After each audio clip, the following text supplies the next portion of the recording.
جو شخص ان عقائد کو نہیں مانتا وہ وہابی ہوگا.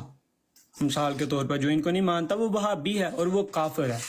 عامر نذیر صاحب نے یہ ہمیں دکھانا ہے کہ اعلیٰ حضرت نے کہا ہو کہ جو ان چیزوں کو نہیں مانتا، مثال کے طور پر جو شخص نہیں مانتا کہ رسول اللہ کے پاس ما کانا و ما یکون کا علم تھا، جو شخص ان تمام اکابرین کو نہیں مانتا وہ وہابی ہے اور اس پر یہ کفر کے فتوے نہیں لگتے. لائیں دیں. آپ کو میری بات سمجھ آئی ہے میں کیا کہہ رہا ہوں؟ جی آ گئی ہے. پہلے کہ وہابی کون ہے، اعلیٰ حضرت کو پتا ہو کہ یہ شخص وہابی ہے، یہ ان اکابرین کو بھی مانتا ہے، یہ ان عقائد کو بھی مانتا ہے، پھر بھی انہوں نے اس پر جو ہے نا کہا ہو کہ نہیں یہ مسلمان ہے، یہ کافر نہیں، اس پر میرا فتویٰ نہیں لگے گا. دکھائیں. اگر مختصر الفاظ میں کہا جائے تو وہ مجموعی طور پہ عقیدہ رکھنے والوں پہ کفر کا فتویٰ لگا رہے ہیں. آپ یہ سے بیان کر رہے ہیں. جی اگر جی اعلیٰ حضرت نے یہ کسی جگہ پر یہ فتویٰ دیا ہو کہ ان اکابرین کو ماننے کے باوجود ان عقائد کو ماننے کے باوجود یہ شخص جو ہے وہ مسلمان ہے. آپ درست فرما رہے ہیں. بنیادی سوال بھی یہی ہے، عامر نذیر صاحب کا سوال بھی یہی ہے. میں کوشش یہی کر رہا ہوں کہ ہم اسی سوال کی طرف رہیں، ہم آگے پیچھے نہ نکلیں. ٹھیک ہے، آپ کی بات سمجھ آ گئی ہے. آپ مجھے کریکٹ کیجئے گا اگر میں غلط کہوں تو. عامر نذیر بھائی اب آپ آ جائیں. کالو صاحب کا مدعا تو یہی ہے، باقی باتیں تو آپ نے بھی سنی، لوگوں نے بھی سنی، کہ مجموعی طور پہ عقیدہ رکھنے والوں پہ وہ فتویٰ فٹ ہوتا ہے. عامر نذیر بھائی اب آپ نے یہ بتانا ہے، یہ آپ نے مجھے یہ بتانا ہے کہ نہیں یہ مجموعی طور پہ عقیدہ رکھنے والوں پہ فٹ نہیں ہوتا، یہ مخصوص کسی عالم دین کے خلاف انہوں نے یہ فتویٰ دیا تھا، اور کالو صاحب نے یہ ثابت کرنا ہے کہ یہ مجموعی طور پہ فٹ ہوتا ہے یہ فتویٰ. جی جن اکابرین پر دوسری بات، ایک منٹ صرف چھوٹی ایک منٹ 1122 بھائی علیم بھائی ایک منٹ. دوسری بات یہ کہ وہ اکابرین جن پر اعلیٰ حضرت کا فتویٰ ہے ان کو یہ بھی کافر مانتے ہوں، ان کو یہ بھی کافر مانتے ہوں. ٹھیک ہے نا، مثال کے طور پر جن پر اعلیٰ حضرت کے فتاویٰ ہیں ان کو یہ بھی کافر مانتے ہوں تو ان پر فتویٰ نہیں لگے گا. اگر یہ کہتے ہیں کہ نہیں یہ مسلمان، مثال کے طور پر اعلیٰ حضرت کا فتویٰ عبد الوہاب نجدی پر ہے، اس کی تمام تر ماننے والوں پر ہے، امام ابن تیم پر ہے، اسی طرح فالو کرنے والوں پر، جن پہ اصل میں وہ بات یہ اعلیٰ حضرت کی کہ جو ان کو پھر فالو کرتے ہیں، ان کو ڈیفینڈ کرتے ہیں یا ان پہ شک کرتے ہیں، ان پہ بھی فتویٰ فٹ ہوتا ہے. ہاں ان کے کفر میں علیم صاحب آپ بات یہیں سے آگے سٹارٹ کیجیے گا. مولوی صاحب السلام علیکم. مولوی صاحب موجود ہے وہ؟ جی وعلیکم السلام. میں تھلے ہائے دا میسج کیتا ہے کیونکہ تھوڑے موڈیٹر ایڈے ایکٹیو نہیں چلے ہے تے میں وہ ہائے دا میسج کیتا ہے، موڈیٹر بنا چھڑے ونو کمنٹ بے شک صرف کمنٹاں والا بنا دے، کوئی مسئلہ نہیں. ٹھیک ہو گیا. جتھے ہن گل اسی چھڈی ہے عامر نذیر بھائی وہی سے ہم شروع سے شروع کرتے ہیں. یہ مجموعی طور پہ ہے اور جو شک کرے اور عقیدہ رکھنے والوں کے اوپر فتویٰ فٹ ہے. آپ کیا کہتے ہیں؟ جی عامر نذیر صاحب.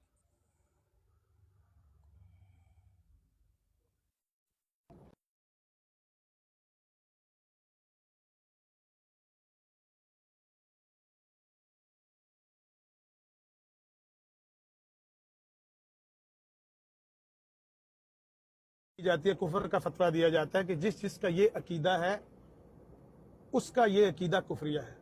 ایک ہوتی ہے معین تکفیر، فلاں بندہ کافر ہے. اعلیٰ حضرت نے 4 بندوں کی معین تکفیر کی ہوئی ہے، رشید احمد گنگوئی کی، قاسم نانوتوی کی، اشرف علی تھانوی کی اور خلیل سہارنپوری کی. میرے علم میں ہے. ان 4 بندوں کے علاوہ میرا مطالبہ یہ آپ کی آنکھوں کے سامنے پڑا ہوا ہے، لکھ کے میں نے لگایا ہوا ہے. معین تکفیر آپ نے دکھانی ہے ان لوگوں کی جو وہابی ہیں، جو دیوبندی ہیں، جو شیعہ ہیں، سب کے سب کی. آپ نے اس کے مطابق جو جواب دیا اس کے اندر آپ نے ایک مجھ سے مطالبہ کیا کہ بھئی اللہ حضرت نے وہابیوں کو کافر کہا ہے، لیکن اگر آپ تخصیص کر دیں، تخصیص ثابت کر دیں کہ انہوں نے کچھ کو کہا کچھ کو نہیں کہا، کچھ کو وہ سمجھتے تھے کچھ کو وہ نہیں سمجھتے تھے، تو ہم اپنی بات سے رجوع کر لیں گے. جو کچھ آپ نے کہا ہے میں نے وہ قبول کر لیا ہے. اب اتنی لمبی بات کرنے کا، آدھا گھنٹہ تقریر کرنے کا کوئی فائدہ نہیں. ہم نے اسی پہ فیصلہ کرنا ہے. میں نے وہ تخصیص دکھانی ہے، اس کے بعد آپ نے براڈ بند کر کے کرو کار. اچھا 35-40 سیکنڈ خاک صاحب نو بھی دیندے جے. اے جڑا علامہ صاحب نے اے سر گل سنو، علامہ صاحب نے جڑا ہن فارمولا پیش کیتا ہے نا کہ اے جڑے فرقہ جات ہے نے 4 جنہاں دے بانیان تے انہوں نے اعلیٰ حضرت نے فتویٰ دیتا ہے کفر دا، ਤੇ ਇਹਨਾਂ ਨੇ ਇਹਦੇ ਚੋਂ ਨਤੀਜਾ ਇਹ ਕੱਢਿਆ, ਤਖਸੀਸ ਇਹ ਕੀਤੀ ਹੈ ਕਿ ਜਿਹੜੇ ਉਹਨਾਂ ਨੂੰ ਮੰਨਣ ਵਾਲੇ ਨੇ ਉਹ ਕਾਫਰ ਨਹੀਂ, ਸਿਰਫ ਇਹ 4 ਲੋਕ ਹੀ ਕਾਫਰ ਨੇ। ਤੇ ਫਿਰ ਇਹ ਜਮਾਤ ਤੇ ਵੀ ਨਹੀਂ ਲੱਗਦਾ ਜਦੋਂ 4 ਬੰਦਿਆਂ ਚ ਹੈ, ਬਿਲਕੁਲ ਨਹੀਂ ਲੱਗਦਾ। ਫਿਰ ਤਾਂ ਤੁਸੀਂ ਬਿਲਕੁਲ ਨਹੀਂ ਲੱਗਦਾ। ਐਵੇਂ ਜਿਹੜਾ ਉਹਨਾਂ ਦੀ ਜਮਾਤ ਤੇ ਵੀ ਭੰਡੀ ਲੱਗਦਾ। ਰੌਲਾ ਪਾਇਆ ਉਹ ਮੇਰੀ ਗੱਲ ਸੁਣ। ਤੇ ਫਿਰ ਜਮਾਤ ਅਹਿਮਦੀਆ ਤੇ ਵੀ ਨਹੀਂ ਲੱਗਦਾ।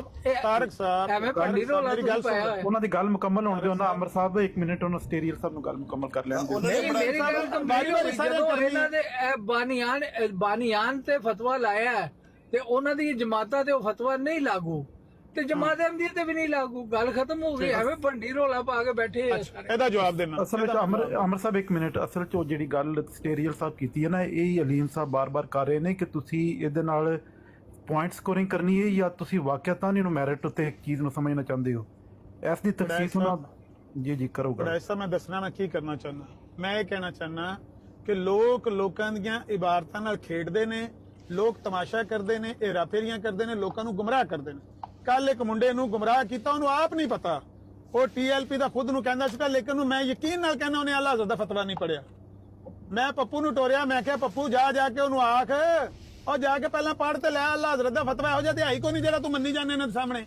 ਇਹਨਾਂ ਉਸ ਬੰਦੇ ਨੂੰ ਮਨਾਏ ਅਸੀਂ ਸਾਰਾ ਕੁਝ। ਮੈਂ ਇਹ ਚਾਹੁੰਦਾ ਕਿ ਲੋਕ ਇਸ ਤਰ੍ਹਾਂ ਧੋਖੇ 'ਚ ਨਾ ਆਵਣ, ਇਹ ਲੋਕਾਂ ਨਾਲ ਜ਼ਿਆਦਤੀ ਨਾ ਕਰਨ, ਲੋਕਾਂ ਨੂੰ ਧੋਖਾ ਨਾ ਦੇਣ। ਮੈਰਿਟ ਹੈ ਇਹ ਕਿ ਮੈਂ ਜਦੋਂ ਇਹ ਗੱਲ ਕੀਤੀ ਹੈ ਕਿ ਅੱਲਾ ਹਜ਼ਰਤ ਨੇ ਇਹੋ ਜਿਹੀ ਕੋਈ ਗੱਲ ਨਹੀਂ ਕਹੀ ਜਿਹੜੀ ਤੁਸੀਂ ਲੋਕਾਂ ਨੂੰ ਕਹਿੰਦੇ ਹੋ ਪਏ, ਤੁਸੀਂ ਗਲਤੀਆਂ ਪੇ ਕਰਦੇ ਹੋ। ਉਹਦਾ ਸਬੂਤ ਮੈਂ ਦਿਆਂਗਾ ਇਹਨਾਂ ਦੀ ਖਾਹਿਸ਼ ਦੇ ਮੁਤਾਬਕ। ਜਦੋਂ ਇਹਨਾਂ ਨੇ ਖਾਹਿਸ਼ ਕੀਤੀ ਹੈ, ਇੱਕ ਮਿੰਟ ਯਾਰ ਮੈਨੂੰ ਗੱਲ ਕਰਨ ਨਹੀਂ ਦਿੰਦੇ, ਮੇਰੀ ਗੱਲ ਦੇ ਵਿੱਚ ਬੋਲ ਪੈਂਦੇ ਜਿਵੇਂ ਤੁਸੀਂ ਬੋਲਦੇ ਹੋ। ਅਲਾਮਾ ਸਾਹਿਬ ਨੂੰ ਬੋਲਣ ਦਿਓ ਵੀ, ਉਹਨਾਂ ਨੂੰ ਪੂਰੀ ਗੱਲ ਕਰਨ ਦਿਓ। ਮੈਂ ਇਹ ਚਾਹਨਾ ਕਿ ਇਹੋ ਹੀ ਮੈਰਿਟ ਹੈ, ਇਸੇ ਮੈਰਿਟ ਤੇ ਫੈਸਲਾ ਹੋਵੇ। ਤੁਸੀਂ ਮੈਰਿਟ ਹੀ ਬਦਲ ਲਿਆ, ਤੁਸੀਂ ਆਪਣਾ ਮੈਰਿਟ ਹੀ ਹੋਰ ਬਣਾਉਣਾ ਚਾਹੁੰਦੇ ਹੋ, ਕਿਉਂਕਿ ਤੁਹਾਨੂੰ ਪਤਾ ਲੱਗ ਗਿਆ ਇਸ ਗੱਲ 'ਚ ਤੁਸੀਂ ਫਸ ਚੁੱਕੇ ਹੋ। ਤੁਹਾਡੇ ਮੁਤਕੱਲਮ ਨੇ ਜਿਹਨੂੰ ਤੁਸੀਂ ਬੜਾ ਬੁਲਾਇਆ ਵੀ ਆ ਕੇ, ਕਿਉਂਕਿ ਉਹ ਹੀ ਹਵਾਲੇ ਉੱਤੇ ਪੇਸ਼ ਕਰਦੇ ਨੇ ਬਰਾਡਾਂ ਬਰੂਡਾਂ ਤੇ, ਤੁਸੀਂ ਆ ਕੇ ਹਵਾਲਾ ਦੇ ਬਾਈ। ਉਹਨੇ ਆਖਿਆ ਵੀ ਜੇ ਮੈਨੂੰ ਤਖਸੀਸ ਵਹਾ ਦੇ ਤੇ ਮੇਰਾ ਮੁਤਾਲਬਾ ਖਤਮ ਹੋ ਜਾਏਗਾ। ਮੈਂ ਉਹਨਾਂ ਦਾ ਮੁਤਾਲਬਾ ਕਬੂਲ ਕਰ ਲਿਆ। ਮੈਂ ਹੁਣ ਤਖਸੀਸ ਵਹਾਣੀ ਹੈ ਤੇ ਤੁਸੀਂ ਬਰਾਡ ਬੰਦ ਕਰਨੀ, ਇੰਨੀ ਗੱਲ ਹੈ। ਬਾਕੀ ਗੱਲਾਂ ਦਾ ਤਾਂ ਫਾਇਦਾ ਹੀ ਕੋਈ ਨਹੀਂ ਹੈ ਇੱਧਰ ਉੱਧਰ ਦੀਆਂ ਕਰਨ ਦਾ। ਠੀਕ ਹੈ। ਅੱਛਾ, ਹੁਣ ਨਾ ਅਸੀਂ ਅੱਗੇ ਲੈ ਕੇ ਚਲੀ ਗੁਫ਼ਤਗੂ ਨੂੰ। ਅਮਨ ਨਜ਼ੀਰ ਸਾਹਿਬ ਜਿਹੜੇ ਮੁਅੱਯਨ ਉਹਨਾਂ ਨੇ 4 ਬੰਦਿਆਂ ਦੇ ਫਤਵਾ ਲਾਇਆ ਹੈ, ਉਹ ਫਤਵਾ ਪਲੀਜ਼ ਪੇਸ਼ ਕਰ ਦਿਓ ਤੇ ਅੱਗੇ ਫਿਰ ਮੈਂ ਦੂਸਰਾ ਵਾਲਾ ਉਹ ਤਾਂ ਸਾਡਾ ਮੌਜੂ ਹੀ ਨਹੀਂ ਨਾ ਹੈ। 4 ਬੰਦਿਆਂ ਤੇ ਉਹਨਾਂ ਨੇ ਕਿਉਂ ਫਤਵਾ ਲਾਇਆ ਹੈ, ਕਿਹੜੀ ਵਜ੍ਹਾ ਤੋਂ ਫਤਵਾ ਲਾਇਆ ਹੈ, ਉਹ ਵਜ੍ਹਾ ਐਸੀ ਕਿ ਨਹੀਂ ਸੀ, ਬੜੀ ਲੰਮੀ ਗੱਲ ਹੈ। ਅਲੀਮ ਭਾਈ ਕਾਨੂੰ ਸਾਹਿਬ 1 ਮਿੰਟ ਰੁਕੋ। ਅੱਛਾ, ਅਗਰ ਤੁਸੀਂ ਹਵਾਲਾ ਪੇਸ਼ ਕਰੋ ਜਿਹਦੇ ਅਸੀਂ ਗੱਲ ਕਰੀਏ, ਹਵਾਲਾ ਸਾਹਮਣੇ ਲਾਓ, ਉਹਦੇ ਅਸੀਂ ਇਬਾਰਤ ਪੜ੍ਹੀਏ। ਤੁਹਾਡਾ ਮੁੱਦਾ ਕੀ ਹੈ, ਤੁਸੀਂ ਕੀ ਕਹਿਣਾ ਚਾਹ ਰਹੇ ਹੋ ਕਿ ਇਹ 4 ਬੰਦਿਆਂ ਦੇ ਸਿਰਫ ਫਤਵਾ ਹੈ, ਹੋਰ ਕਿਸੇ ਦਾ ਫਤਵਾ ਨਹੀਂ ਲੱਗਾ? ਆਇਆ ਆਲਾ ਹਜ਼ਰਤ ਨੇ ਉਹੀ ਇਬਾਰਤ ਲਿਖੀ ਹੈ, ਸਿਰਫ ਆਲਾ ਹਜ਼ਰਤ ਦੀ ਇੱਕ ਇਬਾਰਤ? ਨਹੀਂ, ਉਹਨਾਂ ਚੋਂ ਵਾਲੀ ਤਾਂ ਇਬਾਰਤ ਨਹੀਂ ਹੈ। ਮੈਂ ਇਹ ਪੇਸ਼ ਕਰਨੀ ਹੈ ਕਿ ਆਲਾ ਹਜ਼ਰਤ ਦੇਵਬੰਦੀਆਂ ਵਿੱਚੋਂ, ਵਹਾਬੀਆਂ ਚੋਂ ਕੁਝ ਬੰਦਿਆਂ ਦੇ ਬਾਰੇ ਕਹਿੰਦੇ ਨੇ ਕਿ ਜਿਹੜੇ ਇਹੋ ਜਿਹੇ ਅਕਾਇਦ ਔਰ ਨਜ਼ਰੀਆਤ ਰੱਖਦੇ ਨੇ ਜਾਂ ਇਹੋ ਜਿਹੀ ਸੋਚ ਰੱਖਦੇ, ਮੈਂ ਉਹਨਾਂ ਨੂੰ ਕਾਫਰ ਮੰਨਣਾ। ਜਿਹੜੇ ਇਹੋ ਜਿਹੇ ਰੱਖਦੇ ਨੇ ਮੈਂ ਉਹਨਾਂ ਨੂੰ ਨਹੀਂ ਮੰਨਦਾ। ਹਾਂਜੀ, ਔਰ ਉਹਨਾਂ ਦੀ ਅਲੀਮ ਭਾਈ 1 ਮਿੰਟ ਮੇਰੀ ਗੱਲ ਸੁਣਿਓ। ਅਲੀਮ ਭਾਈ ਬਿਹਤਰੀਨ ਗੱਲ ਚੱਲ ਰਹੀ ਹੈ। ਅਲੀਮ ਭਾਈ, ਮਿਸਾਲ ਦੇ ਤੌਰ ਤੇ ਕੋਈ ਬੰਦਾ ਕਹੇ ਕਿ ਜਿਹੜੇ ਅਹਿਮਦੀਆਂ ਦੇ ਵਿੱਚੋਂ ਮਿਰਜ਼ਾ ਸਾਹਿਬ ਨੂੰ ਇਮਾਮ ਮਹਦੀ ਮੰਨਦੇ ਨੇ, ਮਸੀਹ ਮਊਦ ਮੰਨਦੇ ਨੇ, ਉਹਨਾਂ ਨੂੰ ਮੰਨਦੇ ਨੇ ਕਿ ਖੁਦਾ ਦੀ ਤਰਫੋਂ ਨਜ਼ੂਲ ਹੋਏ ਨੇ, ਉਹ ਤੇ ਕਾਫਰ ਹੋ ਗਏ। ਤੇ ਜਿਹੜੇ ਨਹੀਂ ਮੰਨਦੇ ਉਹ ਕਾਫਰ ਨਹੀਂ, ਤੇ ਉਹ ਅਹਿਮਦੀ ਕਿਵੇਂ ਹੋ ਗਏ? ਇਸੇ ਤਰਫ ਜਾ ਰਹੇ ਹਾਂ। ਬਹੁਤ ਅੱਛਾ ਪੁਆਇੰਟ ਹੈ। ਜਿਹੜਾ ਵਹਾਬੀ ਇਹ ਨਹੀਂ ਮੰਨਦਾ, ਜਿਹੜਾ ਵਹਾਬੀ ਇਹ ਮੰਨਦਾ ਹੈ ਕਿ ਰਸੂਲ ਅੱਲਾਹ ਕੋਲ ਮਾਂ ਕਾਨਾ ਵਾ ਮਾਂ ਯਕੂਨ ਦਾ ਇਲਮ ਹੈ, ਤਾਂ ਵਹਾਬੀ ਕਿਵੇਂ ਹੋ ਗਿਆ? ਜਿਹੜਾ ਬੰਦਾ ਅਬਦੁਲ ਵਹਾਬ ਨਜਦੀ ਨੂੰ ਨਹੀਂ ਮੰਨਦਾ, ਜਾਂ ਸ਼ਾਹ ਇਸਮਾਈਲ ਸ਼ਹੀਦ ਦੇਲਵੀ ਨਹੀਂ ਮੰਨਦਾ, ਜਾਂ ਦੂਸਰੇ ਬਜ਼ੁਰਗਾਂ ਨੂੰ ਨਹੀਂ ਮੰਨਦਾ, ਇਮਾਮ ਇਬਨ ਤੈਯਮ ਨੂੰ ਨਹੀਂ ਮੰਨਦਾ, ਵਹਾਬੀ ਕਿਵੇਂ ਹੋ ਗਿਆ? ਕਾਲੂ ਸਾਹਿਬ ਰੁਕ ਜਾਓ। ਤੁਹਾਡਾ ਪੁਆਇੰਟ ਹੈ, ਆਪਣੀ ਵਾਰੀ ਤੇ ਗੱਲ ਕਰਿਓ। ਤੁਹਾਨੂੰ ਟਾਈਮ ਅੱਗੇ ਵੀ ਪੂਰਾ ਮਿਲਿਆ, ਫਿਰ ਦੁਬਾਰਾ ਮਿਲੇਗਾ। ਹਲੇ ਟਾਈਮ ਅਮਰ ਸਾਹਿਬ ਦਾ। ਅਮਰ ਸਾਹਿਬ ਨਾਲ ਜ਼ਰਾ ਅੱਗੇ ਚੱਲੀਏ। ਅਮਰ ਸਾਹਿਬ, ਉਹ ਹਵਾਲਾ ਜਿੱਦੇ ਤੁਸੀਂ ਇਹ ਸਾਬਤ ਕਰਨਾ ਚਾਹ ਰਹੇ ਹੋ, ਉਹਦੇ ਸਾਹਮਣੇ ਲਾਓ, ਉਹਦਾ ਆਪਰੇਸ਼ਨ ਕਰੀਏ ਅਸੀਂ। ਹਾਂਜੀ, ਆਪਰੇਸ਼ਨ ਕਰਾਣੇ ਤੁਹਾਡੇ ਕੋਲੋਂ। ਮੈਂ ਪਿਆਨਾ ਅਲੀਮ ਸਾਹਿਬ, ਜਿਹੜੀ ਤਖਸੀਸ ਹੁੰਦੀ ਉਹਦੀ ਮਿਸਾਲ ਸੁਣ ਲਓ। ਸ਼ੇਖ ਬਟਾਲਵੀ ਨੇ ਵਜ਼ੀਰਾਬਾਦ ਦੀ ਅਦਾਲਤ ਵਿੱਚ ਤਖਸੀਸ ਕੀਤੀ ਸੀ। ਗੱਲ ਕੋਈ ਵੀ ਨਹੀਂ ਹੋਣੀ। ਮੈਂ ਆਨਾ ਤੇ ਜਮੀਲ ਸਾਹਿਬ ਰੁਕ ਜਾਓ। ਇਹਨਾਂ ਯਾਰ ਜੇ ਨਹੀਂ ਚੁੱਪ ਕਰਦੇ ਇਹਨਾਂ ਨਹੀਂ ਚੁੱਪ ਕਰਦੇ ਥੱਲੇ ਲਾ ਛੱਡੋ ਬੜਾਏ ਸਾਹਿਬ ਇਹਨੂੰ ਥੱਲੇ ਬਾਹਰ ਪਿਛਲੇ ਸੋਫਿਆਂ ਤੇ ਬਾਹਰ ਛੱਡੋ मुझे बेशक उतार दो लेकिन इतनी ਯਾਰ ਪਿਛਲੇ ਸੋਫਿਆਂ ਤੇ ਮੈਂ ਆਖਿਆ ਬਾਹਰ ਦਿਓ ਜਮੀਲ ਸਾਹਿਬ ਨੂੰ ਪਿਛਲੇ ਸੋਫੇ ਤੇ ਭੇਜ ਦਿਓ ਹੁਣ ਇੱਕ ਹਵਾਲੇ ਲਾਓ ਅੱਗੇ ਕੋਈ ਜਮੀਲ ਸਾਹਿਬ ਮੇਰਾ ਖਿਆਲ ਹਵਾਲਾ ਹੈ ਲੱਗੇਗਾ ਲੇਕਿਨ ਉਹਦੇ ਬਾਅਦ ਬਹਿਸ ਨਹੀਂ ਹੋਏਗੀ ਹਵਾਲਾ ਮੈਂ ਲਾ ਦੇਣਾ, ਕਿਉਂਕਿ ਹਵਾਲਾ ਖਾਸ ਤੁਹਾਡੇ ਮੁਤਾਲਬੇ ਦੇ ਮੁਤਾਬਕ ਹੈ ਹਵਾਲਾ ਮੈਂ ਲਾ ਦੇਣਾ ਵਾ। ਅਗਰ ਤੁਹਾਡੇ ਕੋਲ ਦੋਨਾਂ ਦੋਸਤਾਂ ਦੇ ਕੋਲ ਕੋਈ ਐਸਾ ਹਵਾਲਾ ਨਹੀਂ ਹੈ ਸਾਹਿਬ 1 ਮਿੰਟ ਜਿਹਦੇ ਉੱਤੇ ਅਸੀਂ ਗੱਲ ਕਰੀਏ, ਅਗਰ ਕਿਸੇ ਕੋਲ ਹਵਾਲਾ ਨਹੀਂ ਹੈ ਤਾਂ ਹਵਾਲਾ ਮੈਂ ਦੇ ਦਿੰਦਾ ਵਾ ਆਲਾ ਹਜ਼ਰਤ ਦਾ, ਉਹਦੇ ਉੱਤੇ ਅਸੀਂ ਬਹਿ ਕੇ ਗੱਲ ਕਰਨੇ ਆ। ਆਲਾ ਹਜ਼ਰਤ ਕੀ ਫਰਮਾਉਂਦੇ ਨੇ। ਨਹੀਂ ਉਹ ਤੁਹਾਡਾ ਤਰੀਕਾ ਹੈ ਅਲੀਮ ਸਾਹਿਬ, ਮੇਰੀ ਗੱਲ ਸੁਣੋ, ਇਹ ਤੁਹਾਡਾ ਤਰੀਕਾ ਹੈ ਕਿ ਬਈ ਇਬਾਰਤ ਲਾ ਲਓ, ਐਤ ਲਾ ਲਓ, ਉਹਦੇ ਤੇ ਬਹਿ ਕੇ ਗੱਲਾਂ ਪੇ ਕਰੋ, ਇਹ ਨਹੀਂ ਹੈ ਇੱਥੇ ਕੋਈ ਮਨਾਜ਼ਰਾ। ਮੈਂ ਪਹਿਲਾਂ ਹੀ ਤਾਰਕ ਸਾਹਿਬ ਨੂੰ ਆਖਿਆ, ਤਾਰਕ ਸਾਹਿਬ ਮਨਾਜ਼ਰਾ ਕੋ ਨਹੀਂ, ਤੁਸੀਂ ਉਹ ਸਫਾ ਲੈ ਆਵੋ ਜਿੱਥੇ ਆਲਾ ਹਜ਼ਰਤ ਨੇ ਇਹਨਾਂ ਤਰ੍ਹਾਂ ਨੂੰ ਸਾਰਿਆਂ ਨੂੰ ਕਾਫਰ ਆਖਿਆ ਹੈ, ਤੇ ਮੈਂ ਤੁਹਾਡੇ ਨਾਲ ਬਹਿਸ ਨਹੀਂ ਕਰਦਾ। ਤੁਸੀਂ ਮੇਰੇ ਕੋਲ ਚਲੋ ਅਸੀਂ ਹਵਾਲਾ ਦੇ ਦਈਏ ਯਾਰ ਇਹਨੂੰ ਚੁੱਪ ਕਰਾਓ, मैं हवाला लाना अलीम भाई, मैं हवाला लाना, मैं हवाला लाना। ਯਾਰ ਇਹਨਾਂ ਨੂੰ ਚੁੱਪ ਕਰਾਓ ਭਾਈ, ਇਹਨਾਂ ਨੂੰ ਚੁੱਪ ਕਰਾਓ। ਮੈਂ ਤੁਹਾਡੇ ਕੋਲੋਂ ਕਰੇਗਾ ਉਹਨੂੰ ਮਾਜ਼ਰਤ ਨਾਲ ਥੋੜੀ ਦੇਰ ਥੱਲੇ ਜਾਣਾ ਪਏਗਾ। ਕੋਈ